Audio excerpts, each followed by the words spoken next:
And it took me about 33 years of basically doing research in consciousness, changing a variable, see what had happened, change it again, hold that variable still, change another variable, and see what affected what. What was connected, how were they connected, what enabled you to do it, what inhibited you from doing it. So about 33 years worth of that. I thought I understood enough about consciousness to write it down. And that's when I started writing the My Big Toe books. Mainly that was a theory of consciousness, but I also knew that it has to also be a theory of the physical world as well. Because one of the things I learned doing this is that consciousness is fundamental and the physical world is not. And I learned that because I could do things within consciousness that changed or affected the physical world. Right. But I couldn't do anything in the physical world that actually fundamentally changed consciousness. So the arrow of causality was from consciousness to the physical.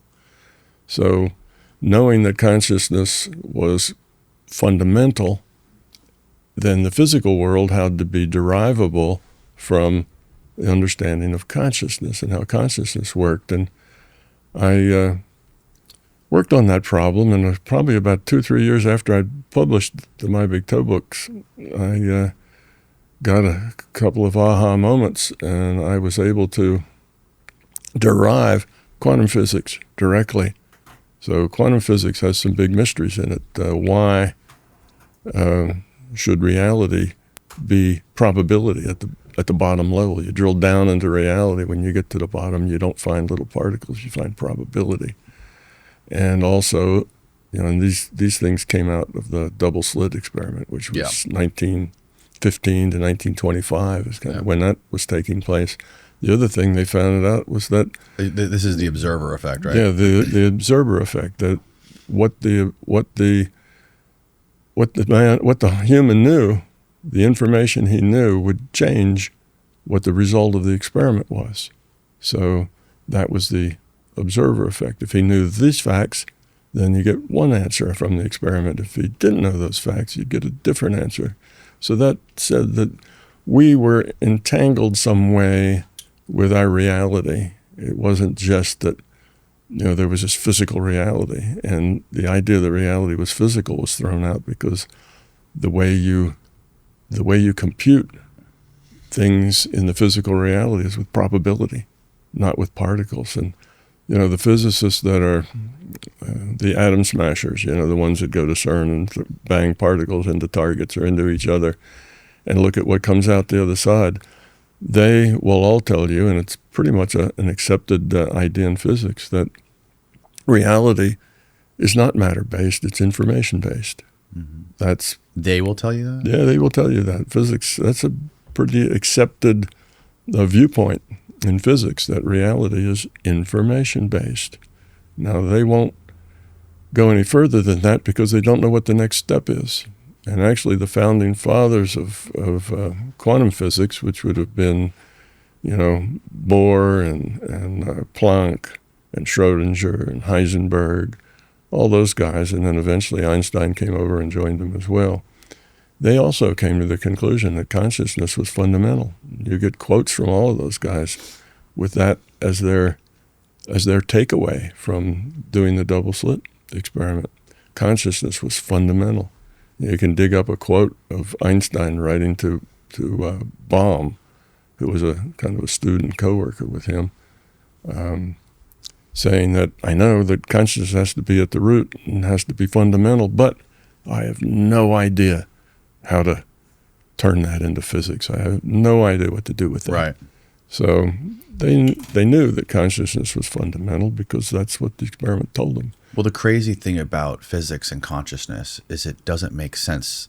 There's no path to consciousness from dead matter. Right, but there is a path the other way. Right. There is a path from consciousness to physics. So with the physicists, ever since the double-slit, the physicists have realized there was some paradigm, some shift in the way that you look at reality that would make quantum physics be rational. They call quantum physics just weird science. Nobody will ever understand quantum physics. That was a quote from a Nobel laureate. But anyway, so they were looking for this new paradigm shift that would enable them to understand what happened with the double slit, understand quantum physics. And now it's been 100 years. 2025 was 100 years later. No progress, not even a small step forward in coming up with that paradigm shift. Mm-hmm. Well, I came up with that paradigm shift. I understand that. I can derive quantum physics from consciousness, from an understanding of consciousness. So that is, the big toe. It's a theory of everything. I found out that not only could I explain quantum physics, but I could explain relativity. The big unknown there is, why is the speed of light a constant? It's always a constant. It can't go slower, it can't go faster, it always goes just the speed of light. Mm-hmm. And if you have a source, like a flashlight, and the flashlight's going, 1/2 the speed of light, and then you turn the flashlight on, you'd expect the light coming out would go faster, would go, 1.5 times the speed of light, but it doesn't. It's invariant to the velocity of the source. It always goes just the speed of light. And that I was able to show logically as well, why that works.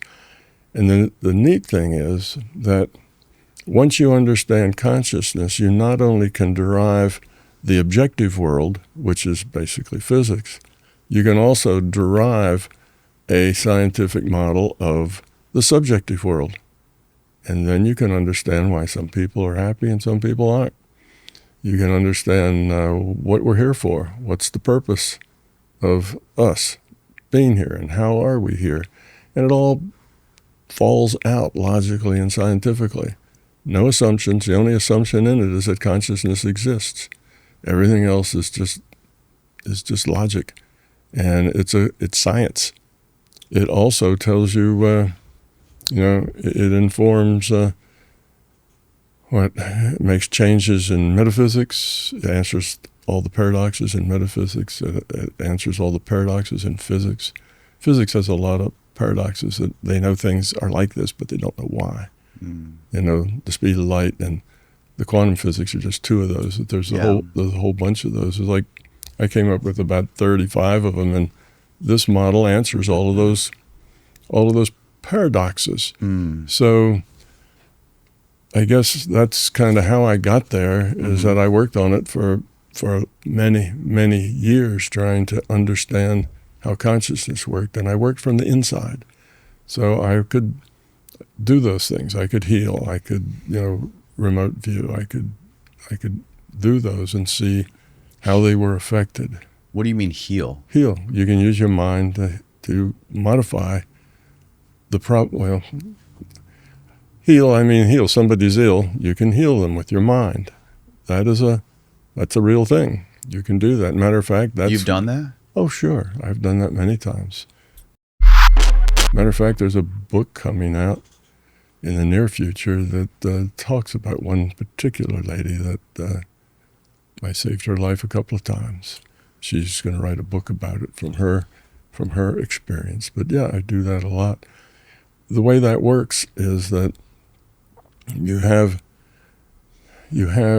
this reality is a computed reality. It's an information-based reality, like the physicists say. So it is a computed reality.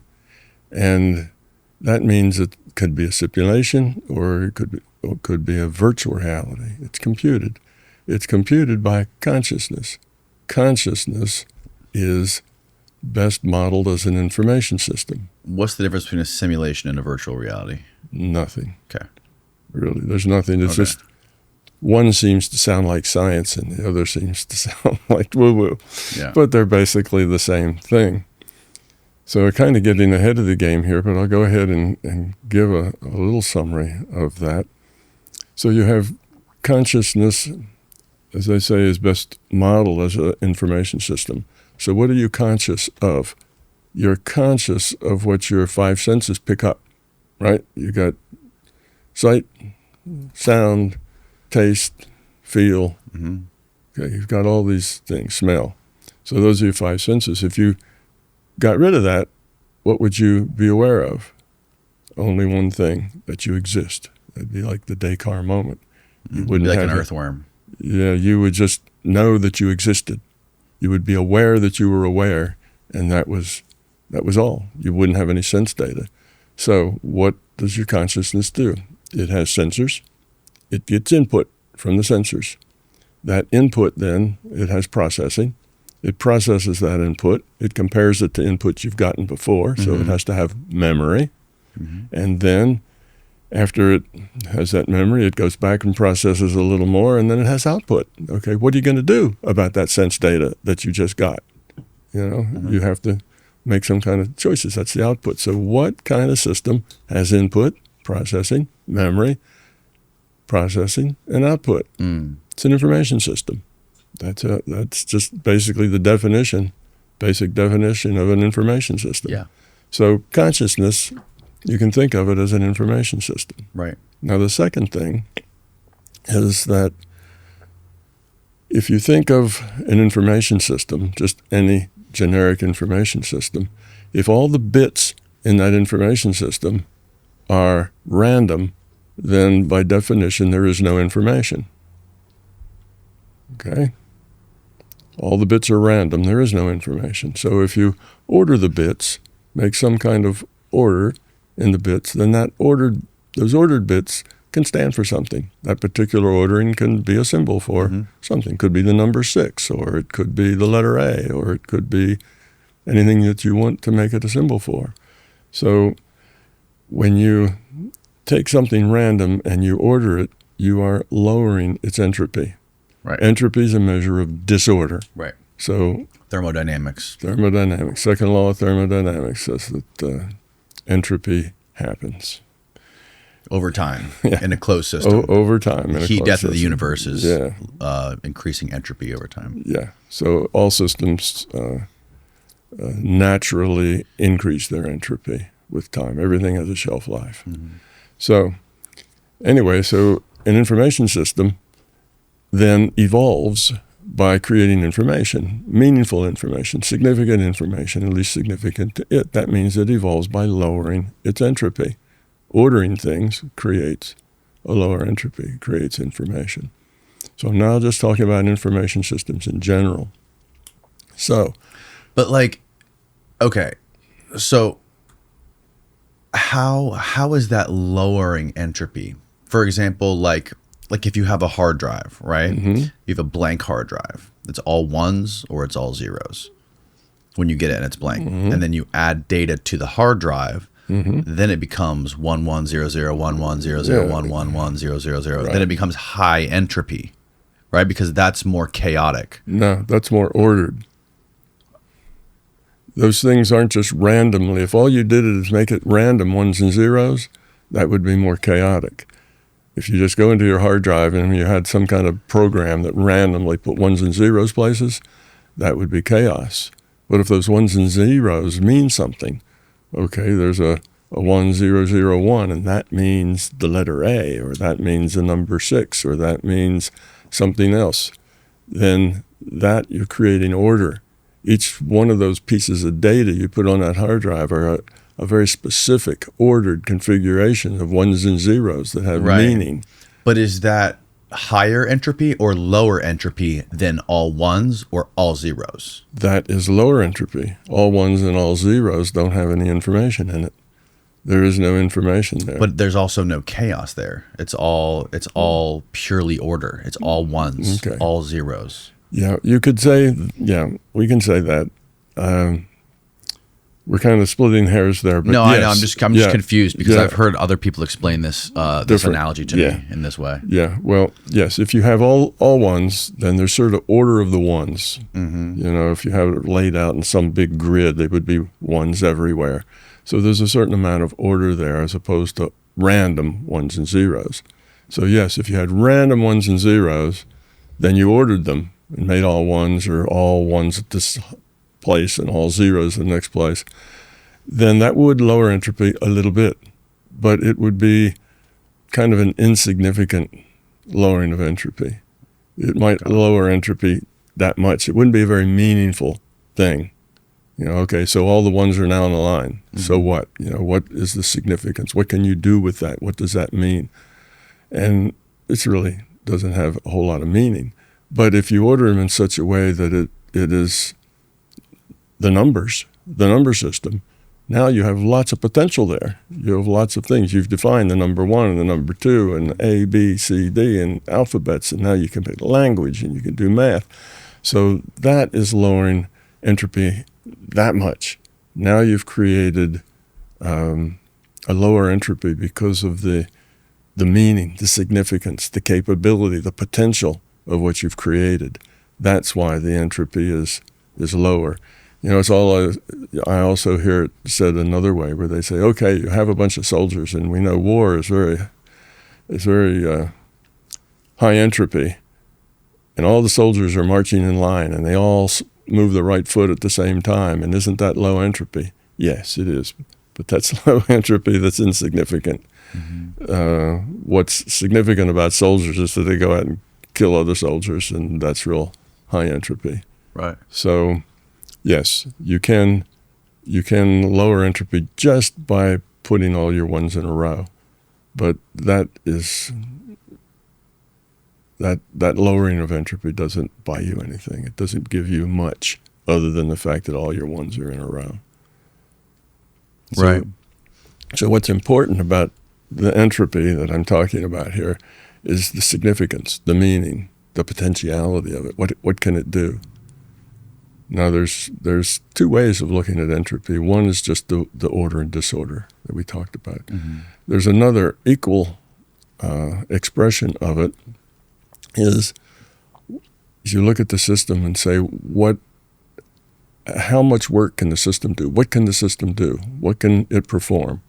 Okay, so you have a bottle of gasoline, and as long as all the molecules of gasoline are in the bottle, you can put a fuse on it and throw it like a Molotov cocktail, and it'll make a big bang. There's a lot of energy that's released. But if you just leave the cap off for a few months and all the gasoline molecules go out and, now disorder, right? They were ordered all in the jug. Now they're all disordered. Right. But how much work can it do? Nothing. It no longer has the ability to do work. So this thing of the ability to accomplish something is also another description of entropy, not just order and disorder, but what is its ability to do something. And when you have, say, numbers and alphabets, that gives you an ability to do something much greater. So the entropy there is much lower. So anyway, so we have consciousness as an information system. Consciousness evolves, moves forward by creating more useful information. And if you let that progress for a while, you'll find that eventually it kind of plateaus out. It's making, it's making patterns and patterns of patterns and so on. And then it takes two of its elements and goes back and forth between a 1 and a 0, and now it has regular time. So now it can make sequence of patterns. But eventually it tops out. And when it tops out, what can it do to create more novelty, more space in which to evolve into? And what it does is the same things our cell does. It takes a piece of itself with all the capabilities of itself, but a small piece, and it gives that small piece free will. So now you have the big monolithic consciousness that kind of plateaued out, but now you have another piece that has free will. And now you have maybe thousands or tens of thousands of pieces that have free will. And that's what you and I are. We're pieces of consciousness. So I call these individuated unit of consciousness. And now you've created a social system, okay? And they have free will. So with free will, you have the possibility of an argument. You have a possibility of different points of view. And suddenly there's more possibilities that you can move into. All the pieces can work together to come up with something more than any one of them would be able to produce on their own. So that is the way consciousness evolved. And I can make an argument, but I won't go through the details, but it's a logical path to say that once you have a social system, and what you're trying to do is lower entropy. You lower entropy in a social system through cooperation, working together, okay, caring. You raise entropy in a social system by, refusing to work together, by being self-centered. It's all about me. And that then splits off into what I call the love side and the fear side. So consciousness is evolving toward the love side, the becoming love, cooperation. That is positive evolution. On the fear side, if you're fearful, you don't trust. If you don't trust, you don't cooperate. If it's the negative side. The fear is self-destructive. Right. So we could get into more detail, but I won't go there now. It's fairly obvious that that's the case. So then we come to the amazing idea that consciousness is evolving toward cooperation, the caring, the love side, and that the individuated units of consciousness, that's what really you and I are, that our job is to make choices in which we express the cooperation and the caring and the love, because that helps us lower our entropy. And as we lower our entropy, the whole system entropy lowers, because we're just a piece of it. We're just subsets. Virtual machines inside a bigger machine, if you want a computer metaphor. Right. So that's the overall thing. Now, if you understand that, then that matches real well with the physicists saying that reality is information-based. So this larger consciousness that you speak of, that we all come from, is this God? Well, that's an interesting thing. I never looked at it that way. It just turned out I was just following the logic of how consciousness evolved, and I ended up with this larger consciousness system. And about, 10, 15 years ago, I was giving a talk in the basement of a church, because that's a very cheap venue. And it was in Atlanta, Georgia. And I had 2 PhD theologians there, was the minister and the assistant minister. And the idea just hit me. So I stopped what I was saying. I was telling people sort of things I've told you. I was telling people the larger conscious system and so on. And I asked them, I said, well, you two are theologians, right? And they said, yes. And I said, tell me, what are the characteristics of God? Now, I don't want, dogma. I just want the fundamental characteristics. What are the attributes of God in general? And they did. They went and huddled and came back about 10 minutes later, and here was their list, and they had about 6, 7 things on there that was the attributes of God. Every one of them was an attribute of the larger consciousness system. And when I didn't expect that. I thought maybe 1 or 2 or 3 might be, but all of them were. And after that, I started thinking about it. Well, this model has also derived God. What is God? Where does it come from? Well, it's the larger consciousness system. It's the source of everything. Oh, yes, we are created in its image. We're little pieces that are the same piece of consciousness with memory and processing and whatever. We're virtual machines inside the larger machine, and it all kind of fell together.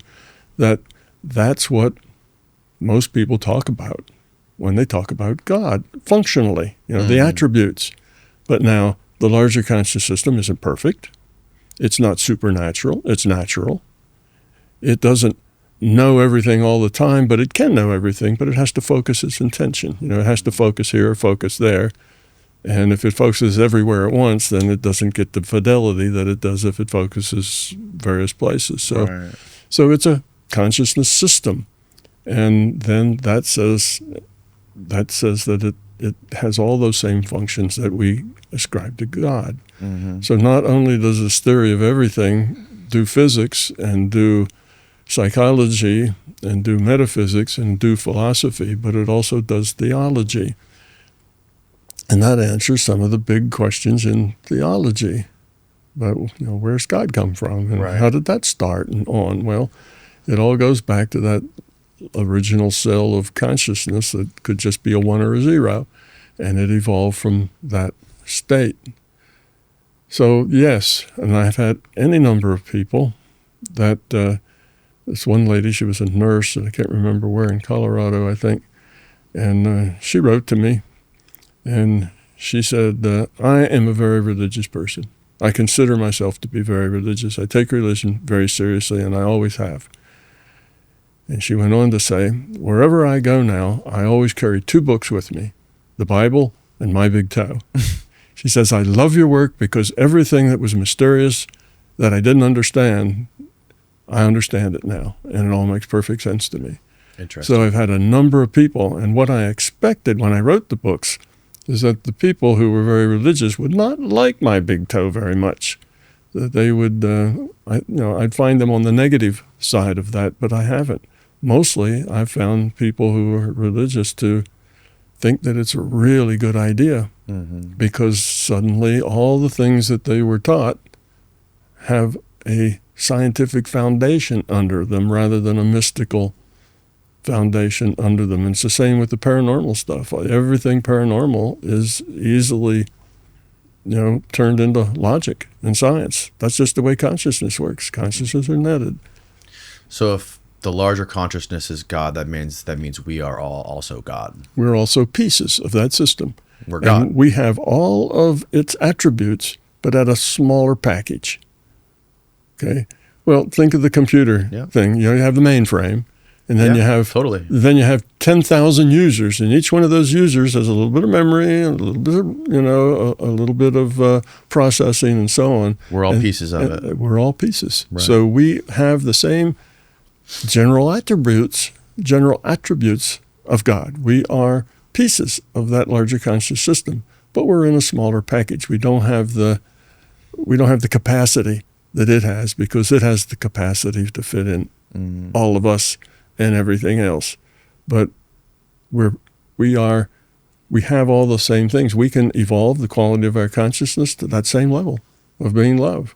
So we can duplicate that. We're not limited other than in resources. We have limited resources. It doesn't seem to. It has limited resources too, but it's much bigger.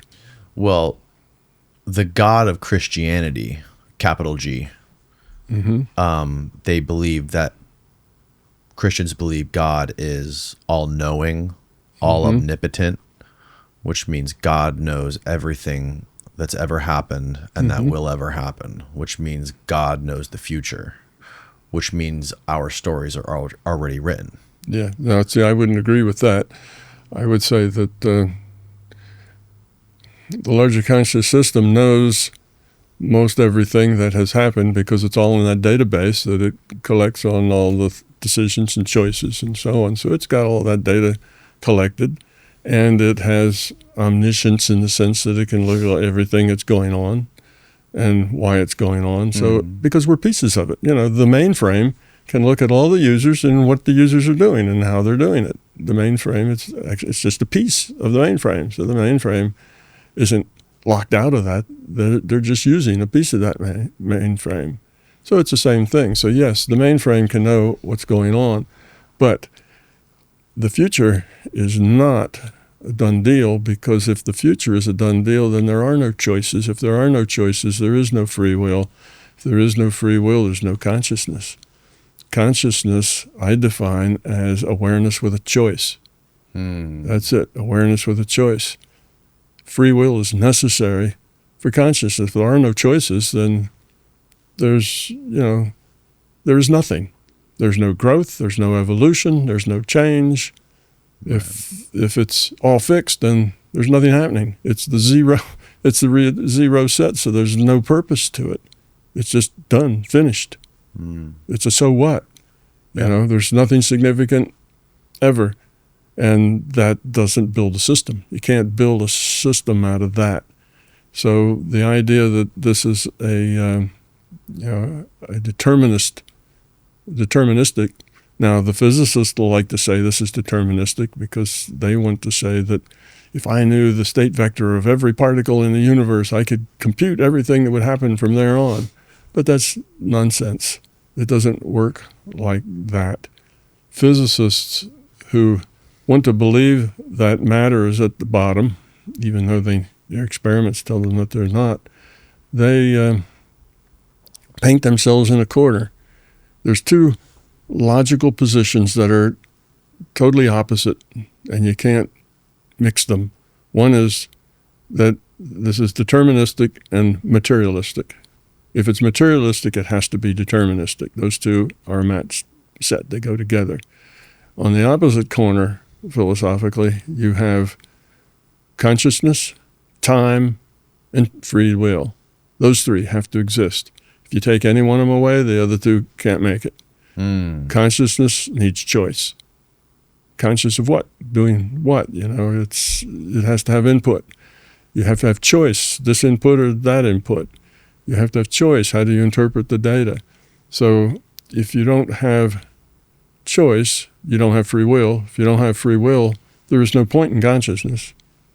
Consciousness doesn't really exist. It's not, there's nothing to do. It's all been done. Right. So it's like I say, it's the zero. It's starting at zero. There's nothing. Nothing can change. Nothing can grow. Nothing can evolve. Nothing can ever be learned. It's just nothing. So that you can't make a system out of nothing doing nothing. Right. So I find that to be kind of an irrational space to be. The rational space is, yes, there is growth, there is change, there is time. If you have a choice, you have to have time before the choice, after the choice. So the physicists will have to tell you that this is deterministic, there is no free will, and there is no consciousness, and there is no time. All of those are imaginary things that we believe, but they're not true. And all of that's BS. What do you mean there's no time and there's no learning and there's that doesn't make any sense. That's because they misinterpret one of Einstein's equations. They get that, but there is time, there is free will, and there is choice. And that free will is kind of sacred in the world of consciousness. That's what, if you don't have free will, then again, you don't have anything. Right. So you need all three of those: time, choice, and awareness. All of those together have to be, as a set. Just like materialism and determinism have to go as a logical set. And you can't have one foot in this camp and one foot in that camp and still be rational. Right. To be rational, you have to be in this one, or at least consistent. You have to be in this one or that one, or you're logically inconsistent. So that's the choice. The zero set that does nothing goes nowhere, and the set that evolves and grows and creates, that's the set that is what I experience. What happens when we die? That's an easy question. I know that's the hard question, but that's really the easy question. And first, let me tell you how I know, because how do you know what happens when you die? Well, I know from several approaches. One, it's easy to do a mind-to-mind connection with somebody and then just follow along with them. So you see, hear, smell, and taste what they see, hear, smell, and taste. And it's just a mind-to-mind connection. What was it? Spock used to do that with the fingers on the head, right? He'd do a mind meld. Well, it's kind of like that, but not quite so showy. You're tapping into somebody else. Yeah, you attach it into somebody else's mind. Yeah. So you're just an observer. You're sitting there observing what they're doing. Right. And I've done that 2 or 3 times with people as they died. Whoa. And you can just attach to them, and then you can go with them and see where it goes. And then you go through. You were there while they died. Yeah. You just attach to their consciousness. It's what you're attaching to, their consciousness. The body dies, the consciousness doesn't. So when they die, you're with their consciousness, and you can follow that process that they go through. And that's one way that I learned. The other way was that a long, long time ago, the larger conscious system gave me a job in the virtual reality frame I call the transition reality. And that's where you end up after your avatar dies.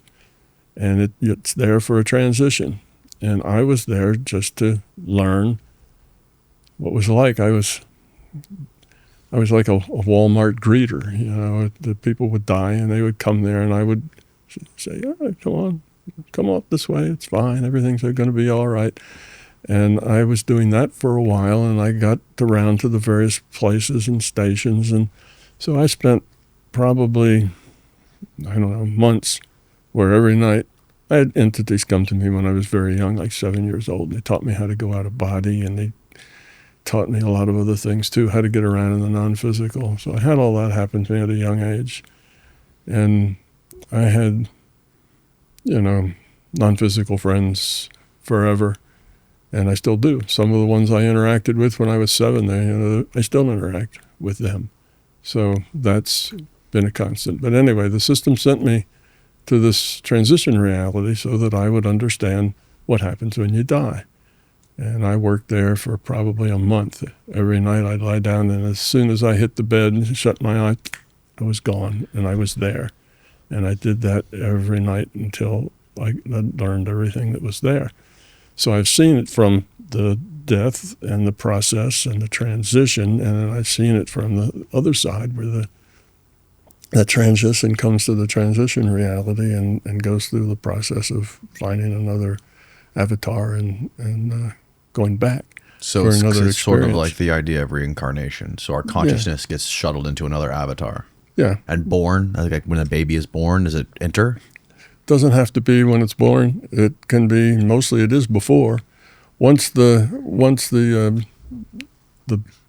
baby has sensory organs, it can see, it can hear, it can smell, it can taste, then that's when a consciousness can go there and see, hear, smell, and taste those things from those sensory organs. It can like log on to that because there's sensory data there to process. So that way the consciousness can hear the parents' voices, can hear music being played, can experience some, of what's coming, can pick up, it's intuitive, can pick up the feelings and the kind of ambience of the space that it's in. So there's a lot of things that it can do there. It gets a sense of feeling, a sense of space. It can punch mom in the belly, and do things that are fun. So yes, it often comes in before birth, just when it has sensory stuff. Before there's any sensory, there's no point. There's no input data. There's no data stream. So once there's a data stream, it can log on to that data stream. Wow. Now, sometimes it comes and logs on even after birth. Sometimes it's slow. Sometimes something happens. There's some, one case I had that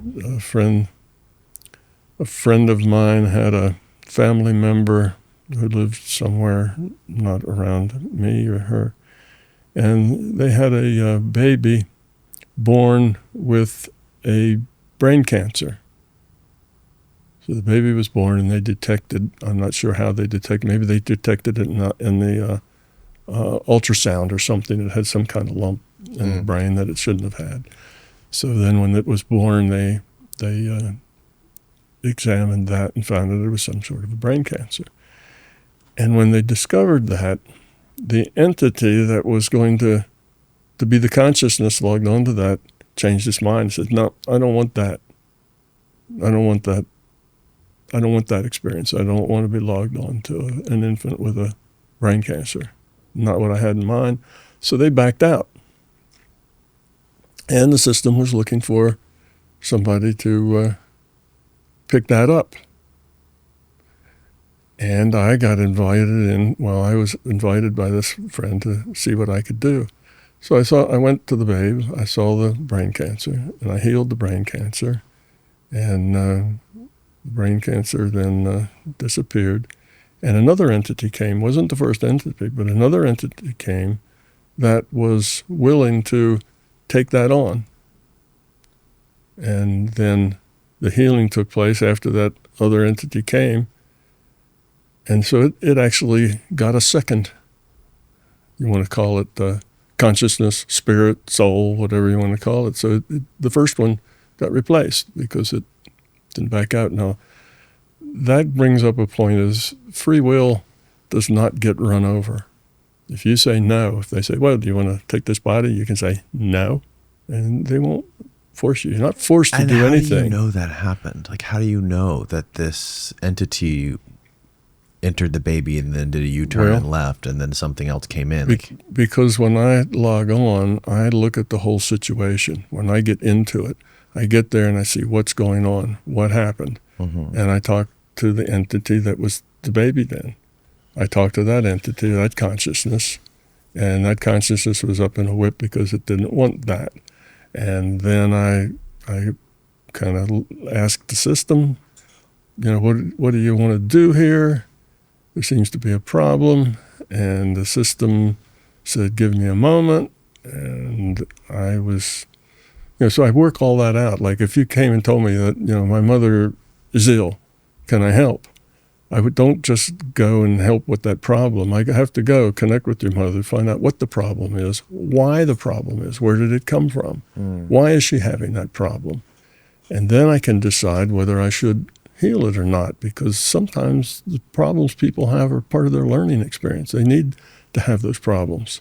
It gives them choices to have. So sometimes it's because they've had a lifetime of anger and stuff, and it's built up, negative stuff in the body is now expressing all that anger in terms of a cancer, in which case you don't mess with it. You say, no, I'll let that one be. It's what they need to experience. They need to experience the consequences of the way they've been. But other times I'll find out that, it's just, yes, this would be a good candidate to heal. That's a good idea.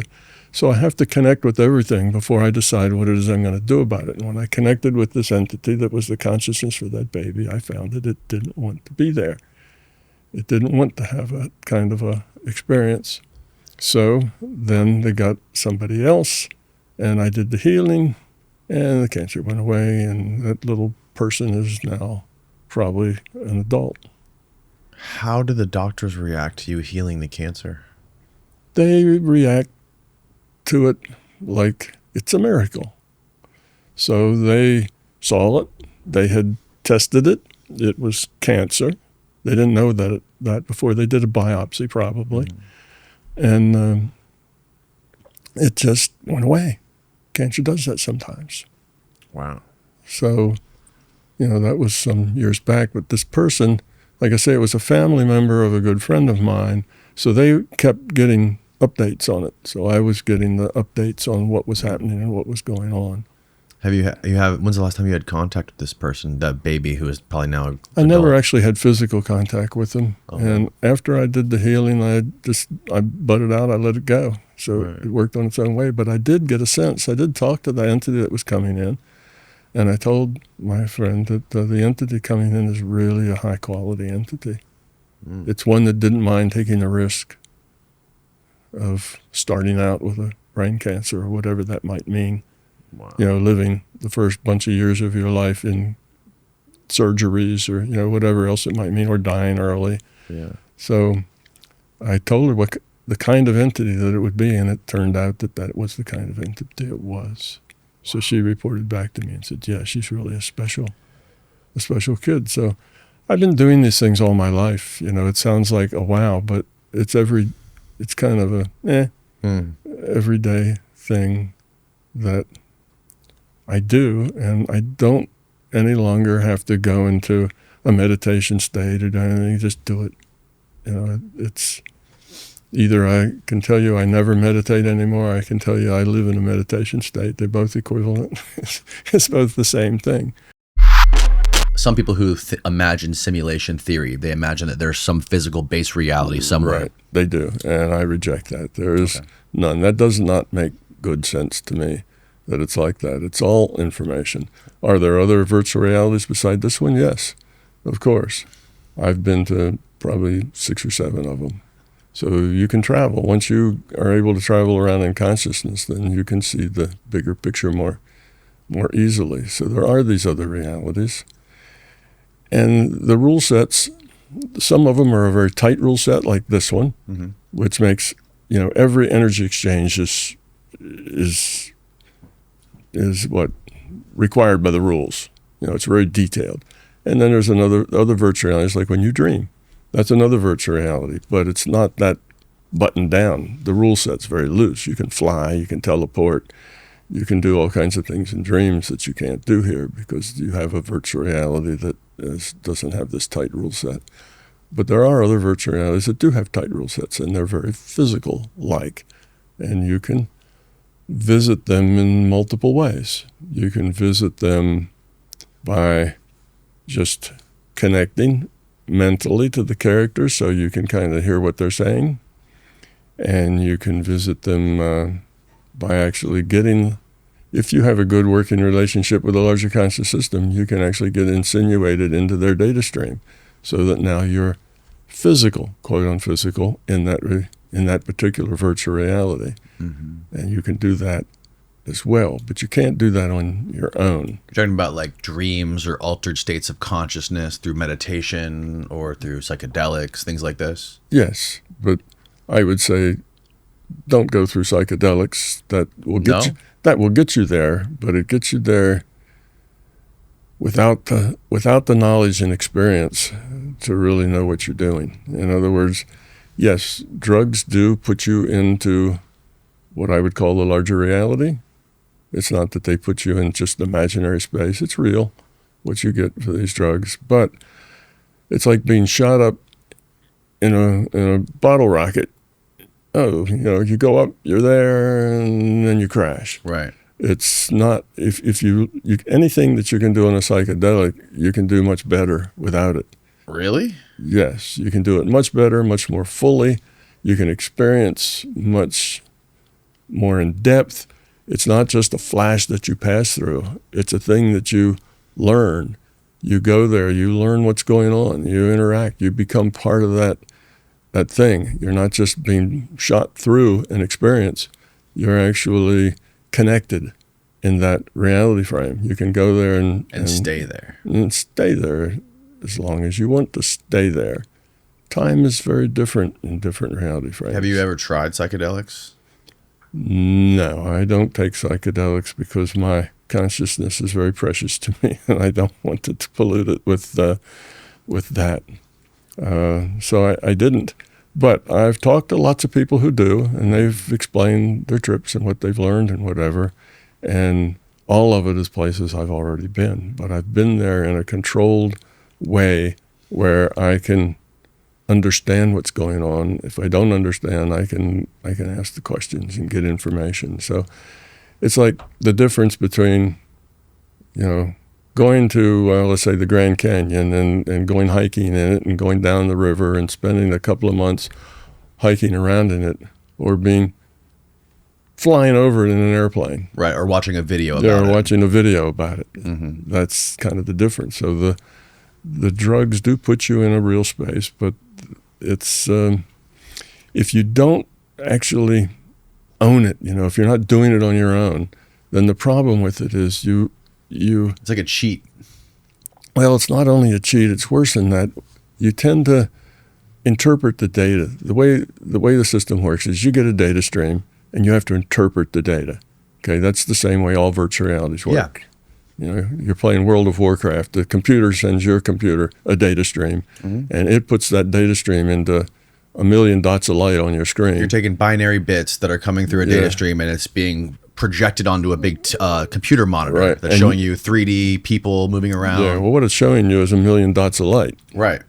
And you're looking at those million dots of light, and you're saying, oh, that's a river, and that's a tree, and this is another human, and so on. You interpret those bits. Giving it meaning. To be that. You give those bits meaning. It's your interpretation is your reality. So we get a data stream, and how we interpret that data stream is our reality. So you take a drug, and okay, now your data stream is different. It's not just the data defining this virtual reality anymore.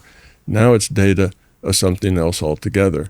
But it's not something you've explored and understand. It's just there. Now you have to interpret that data.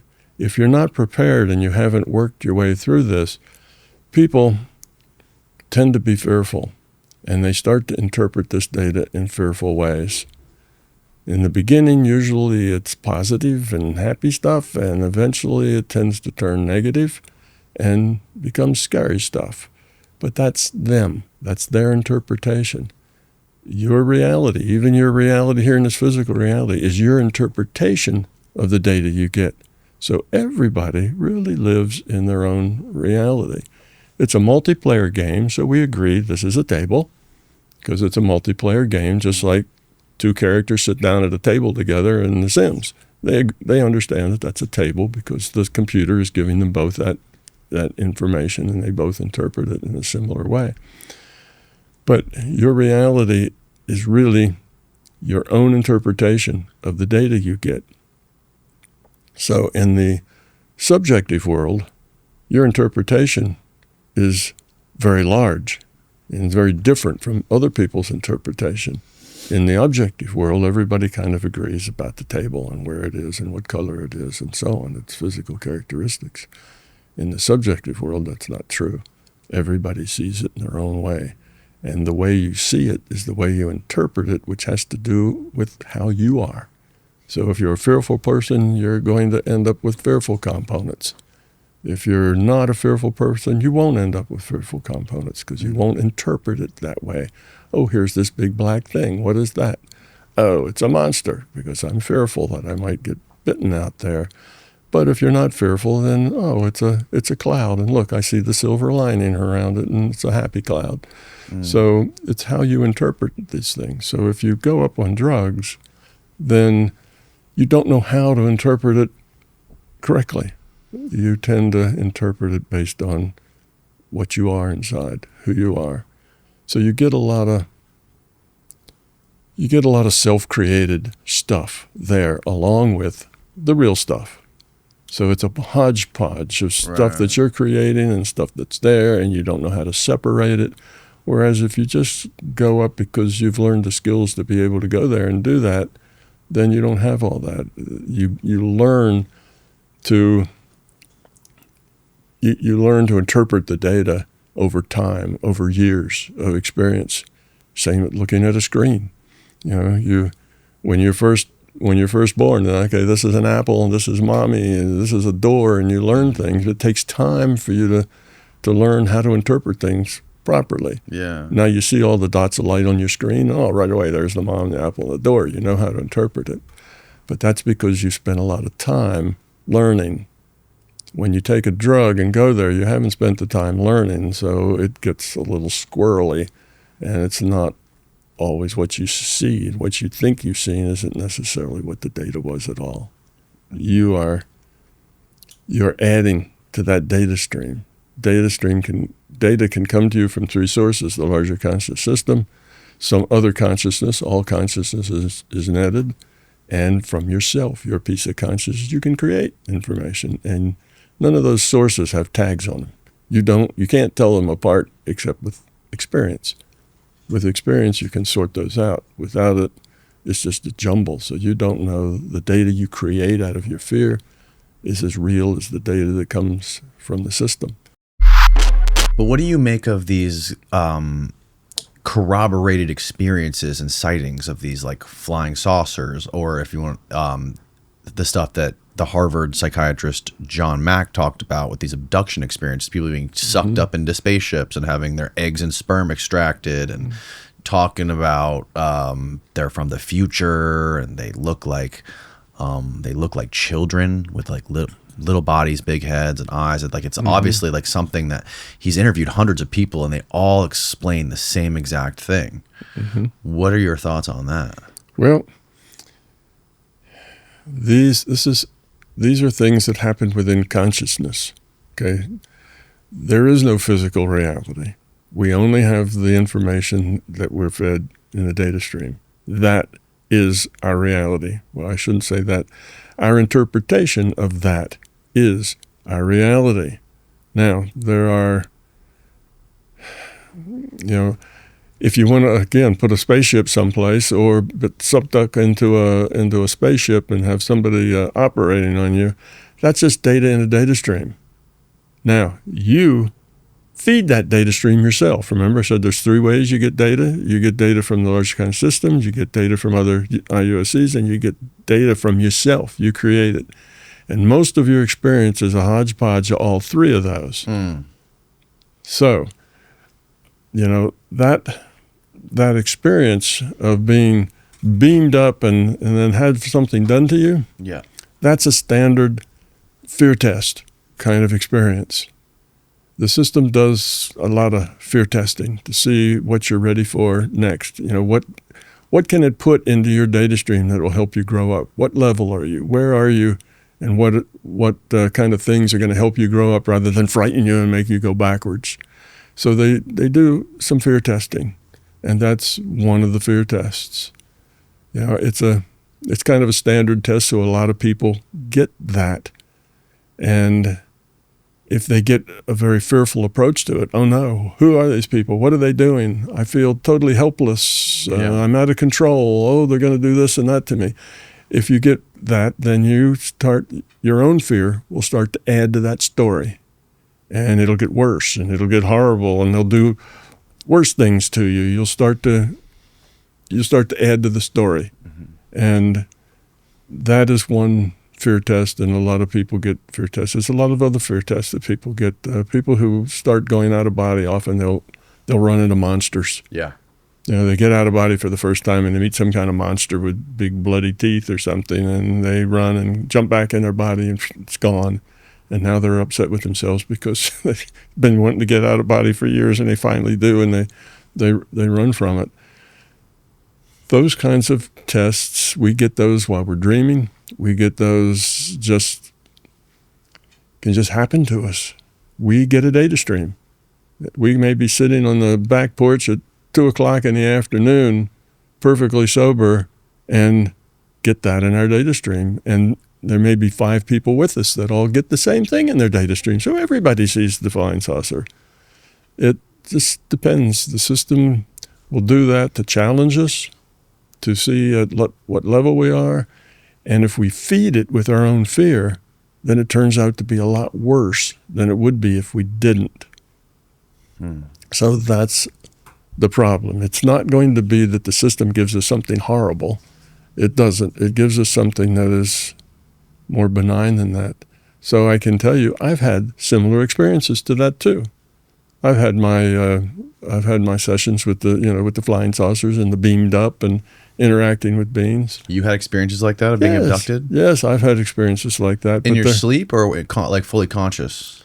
Well, in my awareness, I was fully conscious. But in actuality, I was just getting a different data stream.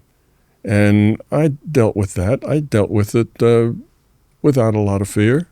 And it turned out okay. But it was the same sort of thing that I hear when others talk about it. And I kind of thought, well, this is not a good thing, but a bad thing. It's something I'll watch out for, and I let it go, and it didn't happen anymore. It was that kind of a thing. Happened once? Probably a couple of times, 2 or 3 times. But what happens when they give you these tests, they'll give it to you, and then they'll modify it and give you it again. If you do well, they'll give you another one, see if you do well. And if you pass 2 or 3 of them, then it wasn't just lucky guess, it was you've already passed that point, so then you don't get them anymore. And as I went back to it and inspected it, those experiences, I think it was just the larger conscious system trying to give an assessment of who I was and how I would interact and how much fear I had in How me. old were you when this happened? How old were you when this alien abduction happened? I wouldn't really call it an alien abduction. Right, well, you're calling it a data stream test or something like this, but it's for normal for somebody who isn't aware of this. They would call it an alien exactly. abduction. People again make up a story to fit the experience. Sure. So it's the alien abduction story that fits the experience. But I had an experience, and it also was put in the context of some other beings in kind of a spaceship. I mean, that was the story that was given to me. And I was like teleported there, if you will. What were you doing prior? Ended up there. I'm trying to think about how old I was. I was probably late 20s, early 30s for me. Wow. That happened. But see, I had been working already for some years with Bob Monroe, so I had a little more savvy with mind and consciousness and that kind of stuff than the average person was. So I looked at it not from a personal, this is scary viewpoint, but from this is an interesting trip. This is an interesting reality. What were you doing leading up to when that happened? Do you remember? I think, what was I doing? What, the moments before? Yes. I was probably just lying in a bed, not sleeping, being awake with my mind kind of drifting. Mm-hmm. I hadn't gone to sleep yet, but I wasn't, I was in a twilight state. I guess they call that. It's kind of in a twilight state. And then suddenly all these things started to happen from this twilight state. So I hadn't gone to sleep yet, but it wasn't a dream. It was something else. It was just an experience that I got. Experience is information. Data defines the experience. So that happened. I didn't pay a whole lot of attention to it. I experienced it. I let it go, but I had a lot of experience by that time. I'd been going out to Monroe for some years. Yeah. And strange experiences were almost every day for me. I could put it into a perspective. If you just got that out of nowhere, it would be probably scarier and more of a problem. But sure. I had lots of experiences that were unexplainable. So another unexplainable experience was not that big a deal. How would you describe the beings that you saw? They were not like us, very different, weren't human. The beings that I saw, the beings that did that weren't human. Were they hominid looking, upright, two legs? Mostly hominid looking, yes. But very different. And again, that's the picture I paint. I get the data, and I have to put the face on it. I have to I have to make the story to describe it. So now if I read a lot of books about, grays and people with big eyes and that sort of thing, that's probably that'd be the story I'd put on it. Right. But I didn't have that stuff then. It wasn't that popular. So I made up my own pictures, and they were just very strange. They weren't humans. Did they communicate? Was there any communication? Yes, there was some communication. I talked with them. They talked with me.